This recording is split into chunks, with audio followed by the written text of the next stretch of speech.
దేనికి చెప్పండి. నీ ఇంటికి వచ్చే దేనికి ఇల్లు? అర్థమైందా? అక్కలు చెల్లెళ్ళు వచ్చి ఎక్కడికి వచ్చారంట? Dining hall. అర్జెంటుగా డైనింగ్ హాల్ పోవడమే. ఫుల్గా తిని ఒరే యోబో థమ్సప్ ఏమన్నా ఉందా? ఒరే యోబో ఏంటది? ఇంకేంటి? స్ప్రైటా? బాగా అలవాటు. స్ప్రైట్ ఉందా? అంటే రెడ్ బుల్ ఉందా? లేకపోతే ఇంకేదైనా అరుగుదలకు సంబంధించిన ఏమైనా ఉందా అని అంట. యోబో ఎలా ఉన్నావు? ఇప్పుడు ఎలా ఉంది ఆరోగ్యం? ఇప్పుడు కడుపుకు తిని ఆ తర్వాత ఏం చేశారంట? ఓదార్చాడంట. జరిగిపోయింది, ఏదో జరిగిపోయింది అన్నయ్య, ఏం పట్టించుకోబాక అన్నయ్య. ఎప్పుడు చెప్పండి.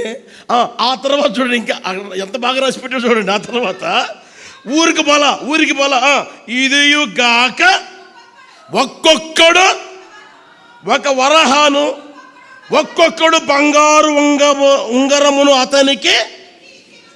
ఎప్పుడు? అవసరం ఉన్నప్పుడా? అవసరం లేనప్పుడా? అవసరం లేనప్పుడు ఇస్తే ఎవరికి కావాలండి? ఆయనకి అప్పటికి ఎంత ఉంది?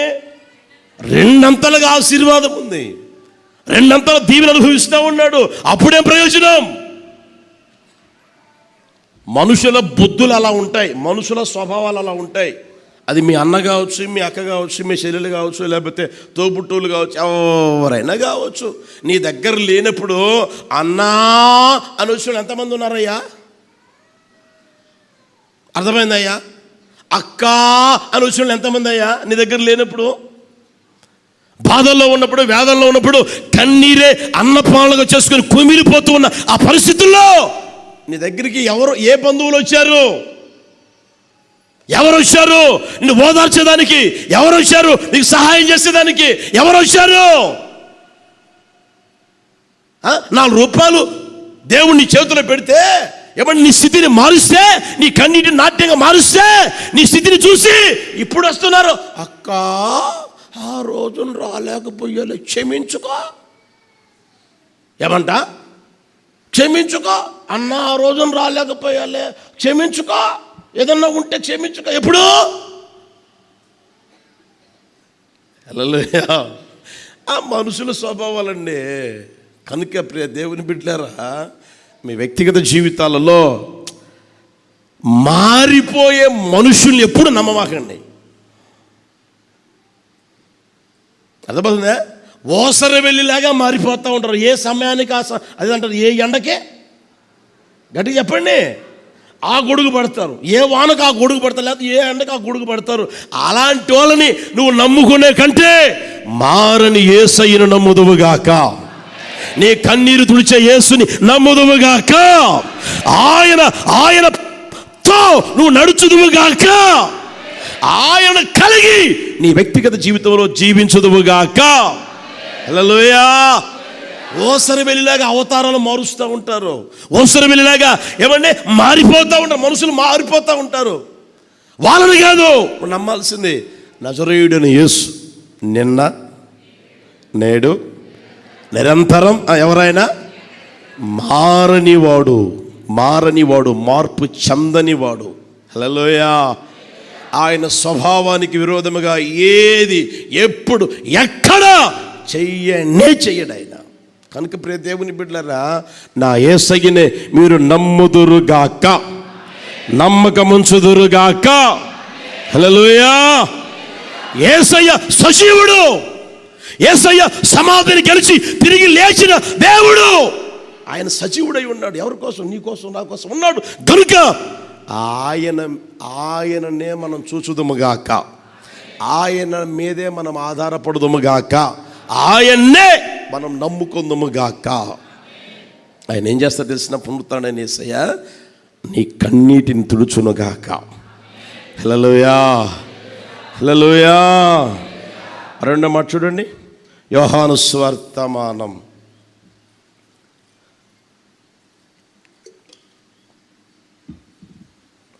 20వ అధ్యాయం 17వ వచనం. యేసు ఆమెతో, నేను ఇంకను తండ్రి యొద్దకు ఎక్కిపోలేదు గనుక నన్ను ముట్టుకోవద్దు. వెళ్ళి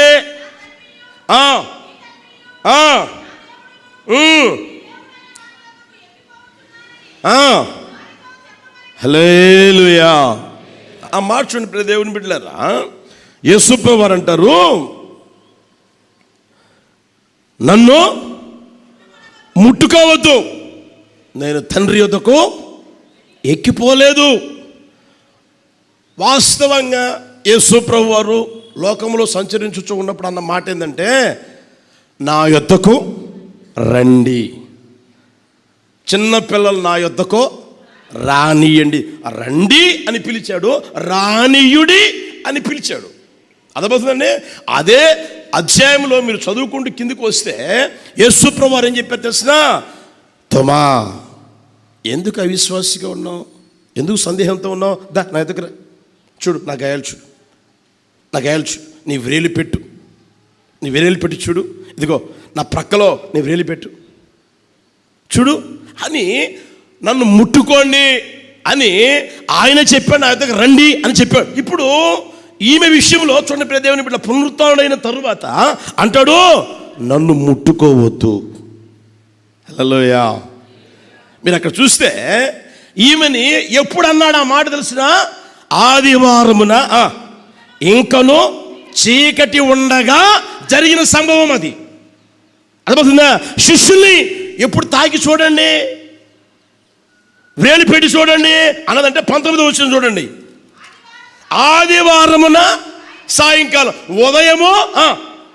ఉదయం ఒక కార్యం జరిగింది, సాయంకాలం ఇంకొకటి. ఉదయం అంటాడు ముట్టుకోవద్దు, సాయంత్రం అంటాడు వచ్చి ముట్టుకోండి.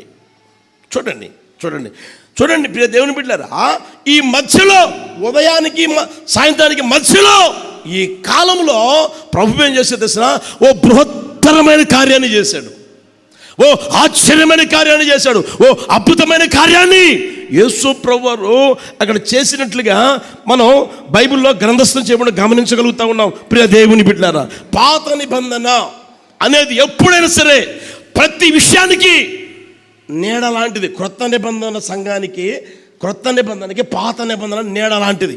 బాగా గమనించండి ప్రియ దేవుని బిడ్డలారా. ఇప్పుడు నేను నిలబడి ఉన్నానా, క్రొత్త నిబంధన నిజ స్వరూపం, పాత నిబంధన లైట్ పడింది అనుకోండి నా నీడ పడుతుంది, ఆ నీడ లాంటిది.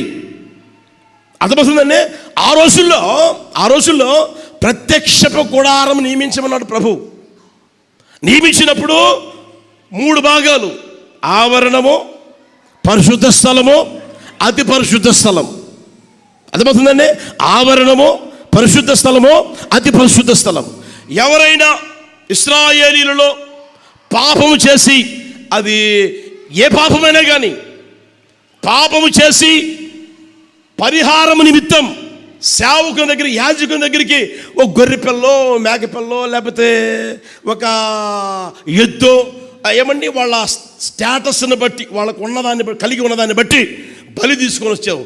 బలి తీసుకొచ్చిన తర్వాత అది చెల్లించినప్పుడు ఆ రక్తం ఏమండి ఇలా పట్టుకొని బలిపీఠం కొమ్ములకి, ఆ తర్వాత అక్కడంతా చమిరి, ఆ తర్వాత యాజకుడు ఏం చేసేవాడు అంటే పరిశుద్ధ స్థలంలోనికి పోయి అతి పరిశుద్ధ స్థలంలోనికి వెళ్ళి సంవత్సరానికి ఒకసారి వీళ్ళ కోసం పరిహారం చేసేవాడు. ప్రియ దేవుని బిడ్డలారా, అర్థమవుతుందా? పరిహారం చేసేవారు ఆ రోజుల్లో. అయితే వారి వ్యక్తిగత జీవితాలు గమనిస్తే పాపం చేశారు, పరిహారం చెల్లించారు, మరలా పోయి పాపమే చేస్తూ ఉన్నారు. వారి వ్యక్తిగత జీవితంలో శరీరానికైతే శుద్ధి కలిగింది కానీ మనస్సాక్షికి శుద్ధి కలగల. అర్థమవుతుందా? శరీరానికి శుద్ధి కలిగింది, మనస్సాక్షి శుద్ధి కలగల. అందుకని నజరేయుడైన యేసు ప్రభువు వారు వచ్చి, అవి మీకు సంపూర్ణ సిద్ధి కలుగ చెయ్యలేదు, నేను మీకు సంపూర్ణ సిద్ధి కలుగు చేసేదానికి వచ్చానని చెప్పి యేసుప్రభువు వారు ఏం చేశారు అంటే నిందల పాలై అవమానాలు పొంది పిడిగుద్దులు తిని ఆఖరి రక్తబొట్టుని కార్చి ఏమండి ఈ లోకములో మరణించి పాతిపెట్టబడి తిరిగి లేచి ఆయన అంటాడు, నేను నా తండ్రి యొద్దకు వెళ్ళలేదు, ఇంకా ఇప్పుడు వెక్కి వెళుతా ఉన్నాను. ఆ మాట చూడండి, హెబ్రీ పత్రిక 9వ అధ్యాయం 11వ వచనం. 9వ అధ్యాయం 11వ వచనం. క్రీస్తు రాబోవుచున్న మేలుల విషయమై ప్రధాన యాజకుడిగా వచ్చి తానే నిత్యమైన విమోచన సంపాదించి, ఆ మాట గమనించారు ఇక్కడ, నిత్యమైన విమోచన సంపాదించి హస్తకృతము కానిది అనగా ఈ సృష్టి సంబంధము కానిదియో మరి ఘనమైనదియో ఏంటి మేకల యొక్కయో కోడల యొక్కయో రక్తముతో కాక తన స్వరక్తముతో ఒక్కసారే పరిశుద్ధ స్థలములో ప్రవేశించాడు. యేసు ప్రభుకి మహిమ కలుగును గాక. హల్లెలూయా, హల్లెలూయా.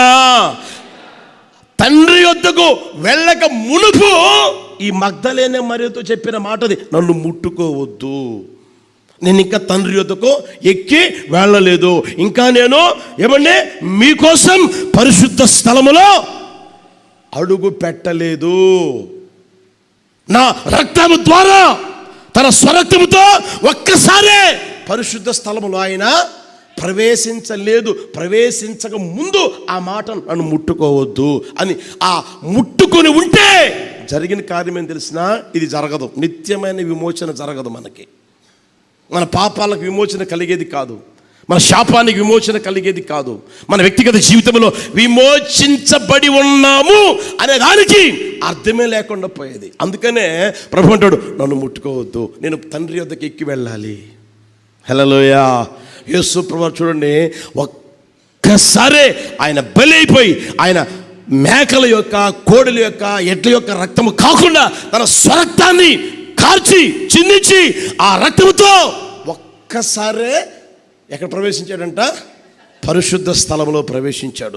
ఆ తర్వాత చూడండి ప్రియ దేవుని బిడ్డలారా, ఏలయనగా మేకల యొక్కయో ఎడ్ల యొక్కయో రక్తమును మైలపడిన వారి మీద ఆవు దూడ బూడిద చల్లుటయు శరీర శుద్ధి కలుగునట్లు వారిని పరిశుద్ధపరిచిన ఎడల. ఆ మాట చూడండి, ఏ శుద్ధి అంట?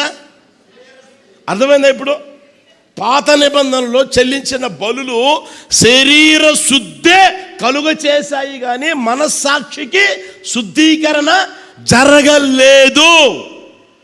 యేసు ప్రభు ఎప్పుడైతే పరిశుద్ధ స్థలంలో ఒక్కసారి ఆయన రక్తంతో ప్రవేశించాడో, ఆ తర్వాత చూడండి ఇక్కడ, నిత్యుడగు ఆత్మ ద్వారా తన్ను తాను దేవునికి నిర్దోషిగా అర్పించుకొనిన క్రీస్తు యొక్క రక్తం నిర్జీవ క్రియలను విడిచి జీవము గల దేవుని సేవించుటకు మీ మనస్సాక్షిని ఎంతో ఎక్కువగా శుద్ధి చేయును. యేసయ్యకి మహిమ కలుగును గాక. హల్లెలూయా. ఆయన మన వ్యక్తిగత జీవితాలకి కలుగు చేసినది అంటే నిత్య విమోచన కలుగు చేశాడు. యేసయ్యకి మహిమ కలుగును గాక. ఆ పునరుత్థానపు దీవెన ఆశీర్వాదం కన్నీరు తొడవడం మాత్రమే కాదు ప్రియ దేవుని బిడ్డలారా, ఆయన మనకి విమోచన కాదు కానీ నిత్య విమోచన కలుగజేశారు. యేసయ్యకే మహిమ కలుగును గాక.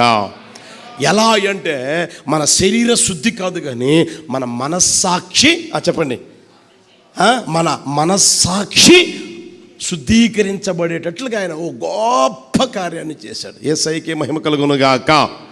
ఆయనకే ప్రభావములు కలుగును గాక. హల్లెలూయా, హల్లెలూయా. ఈ రోజున చూడండి ప్రియ దేవుని బిడ్డలారా, దేవుడేమో మనస్సాక్షిని శుద్ధీకరించాలని ఆయన స్వరక్తముతో ఒక్కసారి పరిశుద్ధ స్థలంలో ప్రవేశించి మనకు నిత్య విమోచన కలుగు చేస్తే, ఈ రోజున మనస్సాక్షిని పాడు చేసుకుని బ్రతికే వాళ్ళు ఎంతమంది లేరు? మనస్సాక్షి మనకెందుకురా?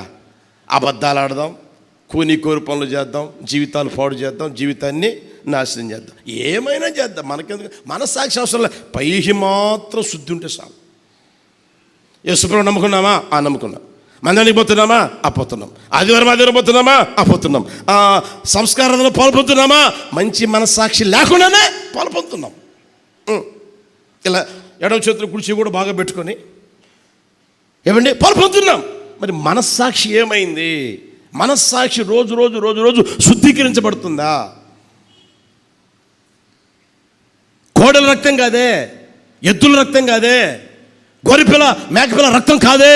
యేసు ప్రభు తన స్వరక్తాన్ని కాచి, యవ్వన రక్తాన్ని కాచి ఒక్కసారే పరిశుద్ధ స్థలంలో ప్రవేశించి విమోచన కలుగ చేస్తే ఆ స్థితిని ఏమైనా గుర్తెరిగి ఆ మంచి మనస్సాక్షి కలిగిన జీవితం, మంచి హృదయం కలిగిన జీవితం జీవించాలి అని అనుకునే ఆ తీర్మానం నీలో ఉండి నడిపించబడుతున్నావా? గుర్తెరుగుదువుగాక. అట్టి కృప ప్రభు దయచేయునుగాక. మంచి మనస్సాక్షి కలిగిన వారమే బ్రతుకుదుముగాక. బైబిల్లో మీ అందరికీ బాగా పరిచయమైన భాగం ఉంది. ఏంటి తెలిసిన? కొందరైతే, అందరు కాదండి, కొందరైతే చూడండి, మీ అందరికీ బాగా పరిచయం. తిమోతికి వ్రాసిన మొదటి పత్రిక 1వ అధ్యాయం 19వ వచనం చూడండి. అట్టి మనస్సాక్షిని కొందరు త్రోసివేసి విశ్వాస విషయమై ఓడ బద్దలైపోయిన వారి వలె ఏమైపోయారంట? మనస్సాక్షిని ఎప్పుడైతే తృణీకరిస్తావో, మనస్సాక్షిని ఎప్పుడైతే నువ్వు జాగ్రత్తగా కాపాడుకోవో, మనస్సాక్షిని ఎప్పుడైతే త్రోసివేస్తావో, అలక్ష్యం చేస్తావో, ఇక తర్వాత వారి జీవితంలో జరిగింది ఏంది అంటే ఓడ బద్దలైపోయిన వారి వలె చెడిపోయారంట.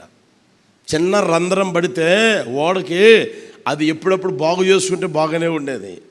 ఆ రంధ్రం ఏం చేస్తుందిలే అని ఓడ అలాగే పోనిస్తా ఉన్నాను అనుకోండి. కొంచెం కొద్దిగా నీరు ఓడలోకి ప్రవేశించి చివరికి ఓడను ఏం చేస్తాయి? ముంచేస్తాయి. ఆ ఓడ ఎక్కడుందిరా అంటే ఇక కనపడదు. వెతికినా కనపడని పరిస్థితి. కారణం మనస్సాక్షిని త్రోసివేశారు. ఓడ బద్దలైపోయిన వారి వలె వారి వ్యక్తిగత జీవితం చెడిపోయిన ఆ పరిస్థితులకి రావడం ఈ రోజున గమనించగలుగుతూ ఉన్నాం. ఈ రోజున యేసు ప్రభు పునరుత్థానుడైన ఆ కారణం, ఆ ఆశీర్వాదం ఏమిటనంటే మన మనస్సాక్షి ఎక్కువగా శుద్ధి చేసేదానికి. హల్లెలూయా. దినదినం ఎప్పటికప్పుడు బలహీనతలు ఉండవని నేను చెప్పను. అర్థమవుతుందా? ఎప్పటికప్పుడు మనం ఏం చేసుకోవాలి? బయటికి పోయి వచ్చామనుకో, ఏమండి, బయటికి పోయేటప్పుడే వీడు ముఖం 3 సార్లు కడుగుతాడు. ఇటు ఒకసారి మళ్ళీ కడుగుతాడు అనమాట. 3 సార్లు ఇది బయటికి పోయేటప్పుడే. మళ్ళీ బయట నుంచి లోపలికి వస్తే చెప్పరేమండి, మరలా మీరు కూడా తక్కువ కాళ్ళు కడుక్కోండి, ఆడ తిరుగుంటాడో ఏం చేసుకుంటాడని కదండి. ఆ తర్వాత కాళ్ళు కడుక్కున్న తర్వాత మొహం కూడా కడుక్కోండి, అప్పుడు మళ్ళీ 3 సార్లు కడుగుతాడు. అవునా కదా? ఈ రోజున రోజుకి ఎన్నిసార్లు నీ మొహం కడుగుతున్నావు చూడు.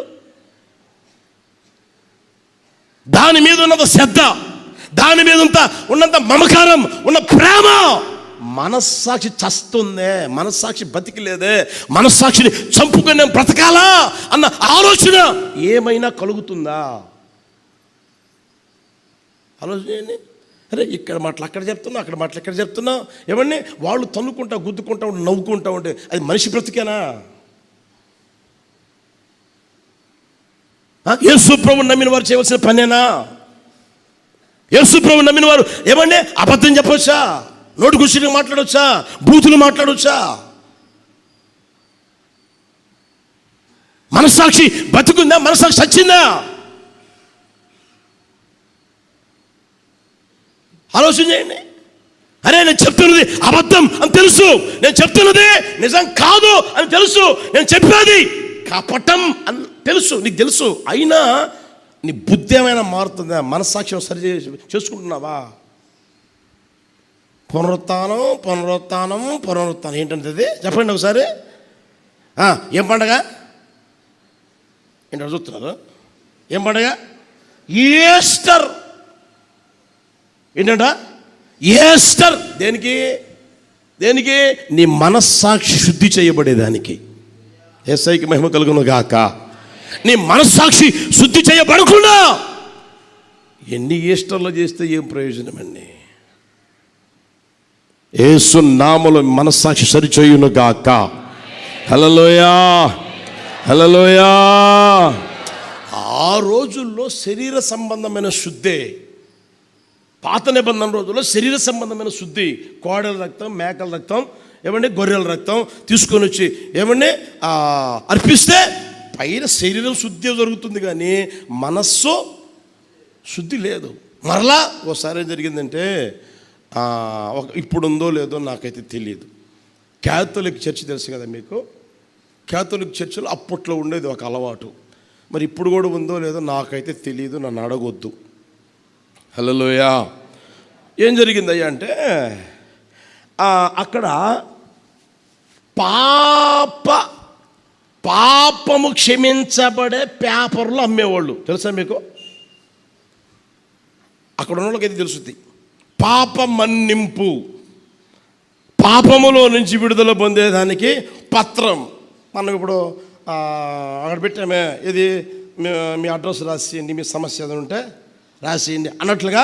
పాపం చేస్తే అబద్ధం ఆడాను ఒక పత్రం, తర్వాత ఉంటాయి కదా, ఇంకా అవన్నీ చెప్పాలా మీకు? హల్లెలూయా.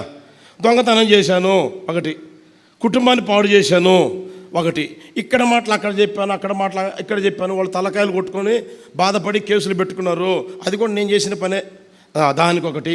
ఏమండి ఇక అన్నిటికీ ఒక్కొక్కటి నరహత్య చేసిన దానికి ఒకటి, దొంగతనం చేసిన దానికి ఒకటి, అబద్ధం ఆడిన దానికి ఒకటి. ఏమండి ప్రతి పాపానికి ఒక్కొక్క సీటి. మంచి బిజినెస్ జరుగుద్ది. ఎందుకంటే దాని రేట్ అంత ఉంటుంది, దానికి 100 రూపాయలు ఉంటుంది, 400 నాకు తెలియదు ఒక్కొక్క దానికి.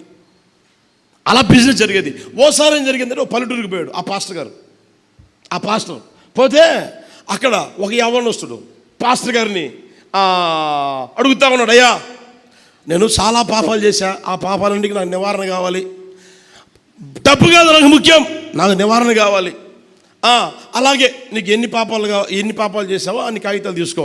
అబద్ధానికి ఇది, దొంగతనానికి ఇది, నరహత్యకి ఇది, జీవితం పాడు చేసిన దానికి ఇది, ఆ తర్వాత ఒక్కొక్కటి అన్నీ తీసుకున్నాడు. ఆయన ఏమేమి పాపాలు చేసినా మొత్తం తీసుకున్నాడండి. తీసుకున్న తర్వాత, పాస్టర్ గారు నేను చేసిన దానికి తీసుకున్నాను, బాగానే ఉంది, చెయ్యబోయేదానికి ఏమైనా ఉన్నాయా?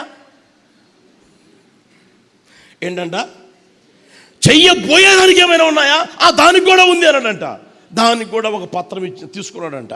తీసుకున్న తర్వాత ఏమండి ఆ ఊరంతా వాళ్ళు తీసుకున్న తర్వాత మంచి బిజినెస్ జరిగింది, బ్యాగ్ బాగా నిండింది. ఆ తర్వాత అండి ఆ పాస్టర్ గారు ఆ రోజుల్లో సైకిల్ మరి స్కూటర్ వేసుకుని అలా పోతూ ఉంటే ఊరు బయటికి పోయేసరికి ఈడుల్లా ఎవరు అన్ని పాప నివారణ కోసం తీసుకున్నాడే ఈడు అక్కడ నిలబడి కత్తి పట్టుకున్నాడంట. కత్తి పట్టుకొని, పాస్టర్ గారు ఆ బ్యాగ్ ఉందే, ఆ బ్యాగ్ ఇచ్చేసి వెళ్ళండి. బ్యాగులో ఉంది, ఆ బ్యాగ్ ఇచ్చేసిపోండి అంటా ఉన్నాడు. రే బ్యాగ్ ఇచ్చిపోవడం ఏంటరా, పాప నివారణ సొమ్మురా ఇది అని అంటే, ముందుగా నువ్వు అమ్మావు కదా, నేను చేసిన వాటికి తీసుకున్నా, చెయ్యబోయే పాపాన్ని కూడా తీసుకున్నావు కదా, అందుకని నాకు తప్పేమీ లేదు, అది ఇచ్చేసాయి. లేకపోతే ఆలోచన ప్రియ దేవుని పెట్టారా, ఈ రోజున ఆలోచన కాస్త గుర్తెరగండి. వాడి పరిస్థితి, అరే తప్పు చేశానే, తెలిసి తప్పు చేశానే, తెలియక తప్పు చేశానే, ఏదో పొరపాటు జరిగి తప్పు చేసేసానే అని పశ్చాత్తాపపు మనస్సు, పశ్చాత్తాపడిన హృదయం, మనస్సాక్షి సరిచేయబడిన హృదయం ఏమైనా వచ్చిందా అని అంటే రాలా. అతగాడేమన్నాడు, చెయ్యబోయే పాపానికి కూడా నాకు నివారణ కావాలంటే, ఇది మనస్సాక్షి బతికుందా సచ్చిందా? ఒకసారి గుర్తిరగండి. మనస్సాక్షి బతికి ఉంటే అతను చెయ్యబోయే పాపానికి తీసుకుంటాడా? చెప్పండి. కొంచెం ఆలోచన. ఈ రోజున పరిస్థితులు అలా తారుమారైపోతా ఉన్నాయి. అందుకనే ఓడబద్దలైపోయిన వారి వలె వారి మనస్సాక్షులు ఏమైపోయినాయి, చెడిపోయి ఉన్నాయి. వారు కూడా చెడిపోయిన పరిస్థితుల్లోనికి వస్తూ ఉన్నారంట. అయితే యేసు ప్రభు ఈ లోకానికి వచ్చి పునరుత్థానుడై దాని వలన మనకు దయచేసిన ఆశీర్వాదం ఏంటంటే నిత్య విమోచన. హల్లెలూయా, హల్లెలూయా.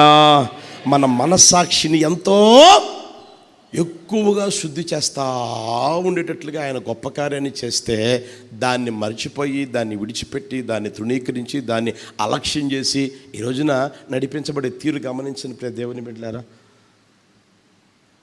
నా దేవుడు మీ మనస్సాక్షిని సరిచేయునుగాక. హల్లెలూయా. మీకు చాలాసార్లు చెప్పుంటా, లోకమంతా నిన్ను గురించి ఏమనుకుంటున్నారో నీకు అనవసరం.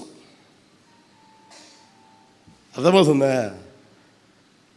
లోకమంతా నీతిమంతుడని నీ మనస్సాక్షి ఉంటుందే, అది నువ్వు దుర్మార్గుడు అంటే నువ్వు నీతిమంతుడు, నువ్వు దుర్మార్గుడివే. ఎందుకని? పై వేషం లోకం చూస్తుంది, లోపల వేషం చూస్తుందా? ఇప్పుడు నేనున్నాను, మీ పై రూపం చూస్తాను, లోపల రూపం చూడగలనా? నేనున్నాను, నా పై రూపం మీరు చూస్తాను, లోపల రూపం చూడగలరా? ఎవరి లోపల రూపం ఎవరికి కనిపించదు, వారికి తప్ప. కనుక లోకమంతా దుర్మార్గుడని నీ మనస్సాక్షి ఉందే, నువ్వు దుర్మార్గుడు కాదురా, వాళ్ళు అన్నది నువ్వు చెయ్యలేదు, అలా బ్రతకలేదు, నువ్వు నీతిమంతుడు అన్నావు అనుకో, అందరూ దుర్మార్గులన్నా నువ్వు నీతిమంతుడు అన్నావే, మనస్సాక్షి అన్నదే, అదే కరెక్ట్, నువ్వు నీతిమంతుడివే. హల్లెలూయా, హల్లెలూయా. కనుక మీ వ్యక్తిగత జీవితంలో మనస్సాక్షిని త్రోసివేయకండి. మనస్సాక్షిని ఎప్పుడూ త్రోసివేయమాక, అలక్ష్యం చేయమాకండి, కాళ్ళతో తన్నుకుంటే వెళ్ళమాకండి. లోపల ఒక స్వరం వినపడుతూనే ఉంటుంది, జాగ్రత్త, నువ్వు మాట్లాడే మాటలు తప్పు, చెప్పే మాటలు తప్పు, నడిచే నడక తప్పు, ప్రవర్తించే ప్రవర్తన అప్పుడు సరి చేసుకో, సరిపోయా, అంతే కదా.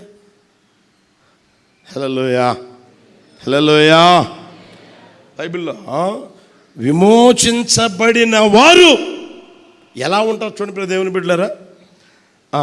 35:9-10 యెషయా పుస్తకం 35:9. యెహోవా విమోచించిన వారు పాటలు పాడుచు తిరిగి వస్తారు, తిరగకుండా రారు. అర్థమైందా? పాటలు పాడడం చాలా ఈజీ అయిపోయింది ఇప్పుడు కదా. రాగం వచ్చిన వాళ్ళు పాడుతున్నారు, రాగం రాని వాళ్ళు పాడుతున్నారు. యేసయ్య గారు అప్పట్లో చెప్పేవాళ్ళు, కొంతమంది బాత్రూంలో పాడుకునే సింగర్లు ఉంటారంట, కొంతమంది స్టేజ్ మీద పాడే సింగర్లు ఉంటారంట, కొంతమంది మీటింగ్లో పాడే సింగర్లు ఉంటారంట. అందరూ సింగర్లే. హల్లెలూయా. అర్థమవుతుందా? పాటలు పాడడం చాలా ఈజీ. అర్థమైందా? అక్కడ రాయబడిన మాట చూడండి, యెహోవా విమోచించిన వారు పాటలు పాడుచు ఏం చేస్తారు? తిరిగి తిరగకుండా కాదు, నీ మనసు తిరగకుండా కాదు, నీ ప్రవర్తన మారకుండా కాదు, నీ స్వభావం మారకుండా కాదు, తిరిగి వస్తారు, తిరిగి సియోనుకు వస్తారు, తిరిగి వారి జీవితాల్లో ఆశీర్వాదాన్ని పొందుతారు. తిరగకుండా నడిపించబడు ప్రియ దేవుని బిడ్డలారా, అది ముఖ్యం, అది కావాలి. అది నా ప్రభు నిశ్చయముగా మనందరికీ దయచేయునుగాక. హల్లెలూయా. వారి తలల మీద ఏముంటుందంట? నిత్యానందం ఉంటుంది. వారు ఆనంద సంతోషములు గలవారై వస్తానే ఉంటారండి. మందిరానికి ఎలా వస్తారయ్య అంటే ఏడు ముఖం పెట్టుకొని, అదేదంటారే అలా పెట్టుకొని అంతా పోగొట్టుకున్నలాగా అలా రారు, అలా ఉండరు. ఎలా ఉంటారంటే, దేవుడు నిన్ను విమోచించాడు కనుక, నిత్య విమోచన కలుగు చేశాడు కనుక మంచి మనస్సాక్షి కలిగి ఆయన్ని పాడుతూ స్తుతించుదువుగాక. హల్లెలూయా. ఆనంద సంతోషములు గలవారై వచ్చుదురుగాక. ఎలా? తిరిగి, ఆ మాట మర్చిపోకూడదు ఎప్పుడు, తిరిగి. హల్లెలూయా. అటు కృప దయచేయునుగాక. బైబిల్లో ఉంది కదా, నీతిమంతుల గుడారాలు రక్షణ గురించి ఉత్సాహ సునాదాలు వినపడును, యెహోవా దక్షిణ హస్తం చెప్పండి సాహస కార్యములు చేయును. మనం నీతిమంతులు, మనం ఏమండి, మనం ప్రభు ద్వారా విమోచించబడిన వారు, మంచి మనస్సాక్షి కలిగి బ్రతకాలని ప్రభు కోరుకునే ఈ లోకానికి వచ్చి పునరుద్ధరణుడయ్యాడు ఆయన.